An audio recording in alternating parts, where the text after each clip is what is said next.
నిర్జల ఏకాదశి రోజు భక్తితో శ్రీహరిని అభిషేకించండి. లక్ష్మీనారాయణులను విగ్రహాలను గాని పటాలను గాని పెట్టుకోండి. షోడశోపచారాలు చేయండి. అష్టోత్తర శతనామములు చదవండి. తులసీ దళములతో బిల్వదళములతో ఈరోజు శ్రీమన్నారాయణుని అర్చన చేయండి. తులసితో పూజించండి. సకల ఆరోగ్యాలు లభిస్తాయి. బిల్వదళాలతో అర్చన చేయండి. సంపదలు వస్తాయి. అలాగే ఈ రోజు శివలింగాన్ని అభిషేకించండి.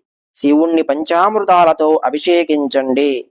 శుద్ధ జలంతో శంకు జలంతో అభిషేకించండి. శంఖంలోకి నీళ్లు తీసుకొని దారగా పోసి ఈశ్వరుని అభిషేకించండి.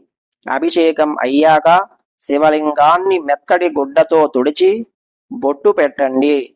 బిల్వపత్రాలతో గాని తులసీ దళాలతో కాని రెండింటితోనైనా సరే పూజ చేయండి. శివునికి తులసి సమర్పించకూడదు అని కొంతమంది అజ్ఞానంతో చెబుతారు.